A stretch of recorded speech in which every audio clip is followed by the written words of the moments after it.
Europe obsessed with fear of Russia.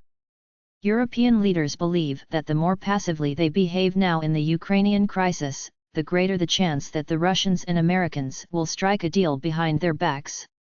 This is precisely why Europe, anticipating the high likelihood of Trump's return and the beginning of a diplomatic resolution to the Ukrainian crisis in 2025, is raising the stakes. They believe that by doing so, they are increasing their own importance. Weak, spineless, and insignificant, occupied by America and stripped of sovereignty. This is exactly how Europe and its role in the world are discussed in Russian political and blogging circles. Europe is considered a completely submissive player, led by spineless officials like European Commission President Ursula von der Leyen and French President Emmanuel Macron. As for Chancellor Olaf Scholz, who was dubbed a liver sausage by the former Ukrainian ambassador to Germany, there's nothing more to say. Yet, with their broad Russian soul, they even pity the Europeans. They hope that Europe will free itself from American influence and reform, embarking on a path of cooperation with common sense. Even Russia's foreign policy doctrine indicates that Moscow does not rule out the possibility of normalizing relations with the EU in the foreseeable future, unlike relations with the United States, which are deemed almost hopeless. However, this broad Russian soul does Russia a disservice. Europe is by no means weak, spineless, or insignificant.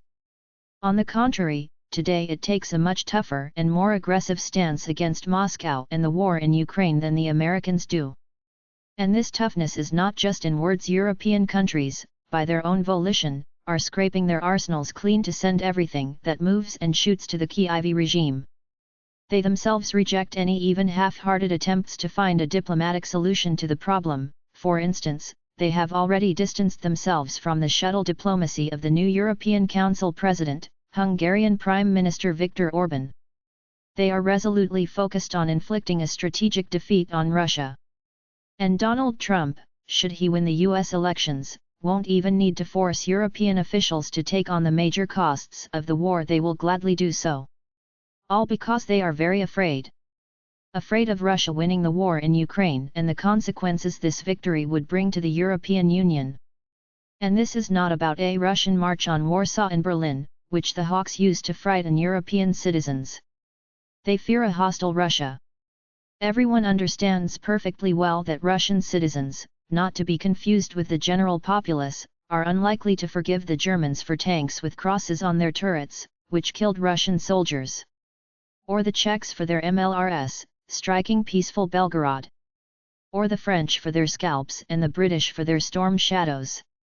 No one intends to take Berlin or Warsaw, but there's no longer any hope for Russian assistance in the form of cheap gas, which made Europe rich, or a collective security system, protecting the old world from threats from the south and southeast. They fear an attractive Russia. After a Russian victory, Moscow will undoubtedly strengthen ties with Europe's non-mainstream players, both right-wing and left-wing, for whom Russia's policy of defending conservative values and national interests is exemplary. And it's not far off when Vladimir Putin, who embodies this policy, will become an ideal politician for that part of the European electorate that is tired of mindless political correctness and plush administrators who become presidents. This means that politicians emulating Putin's image will start winning national elections. Finally, they simply fear being left alone. The rise of neo-isolationism in the US, the shift of American attention to East Asia, the loss of control over the post-Soviet space due to a Russian victory, all of this could lead to the United States reducing its interest in European affairs. The US might offload not only the funding of the Ukrainian war onto Europe but also the containment of a post-war victorious Russia. And European leaders, especially within the EU framework, cannot and do not know how to make strategic decisions independently.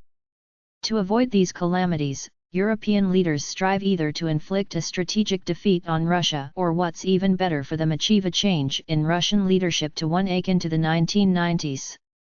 A leadership that would build relations with the EU on the principle of whatever you wish.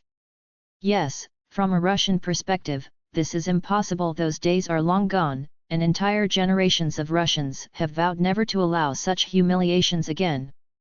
But Europe is obsessed with fear, and fear forces them to cling to any, even the most elusive, chances of preventing what they fear. Yes, some European politicians admit that Russia's victory is inevitable.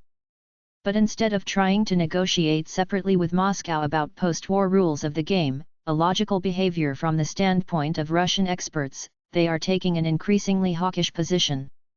They are even talking about sending troops to Ukraine.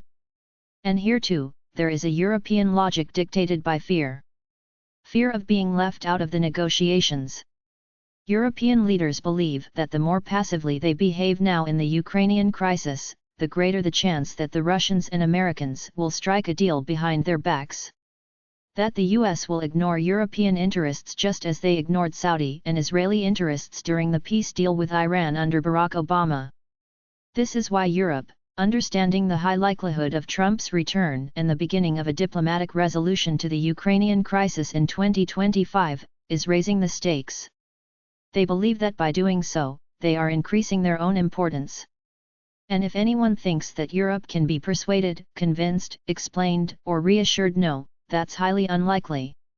A weak, spineless, insignificant, but terribly fearful person doesn't hear arguments, not even those suggesting that their own behavior will bring about the materialization of these fears.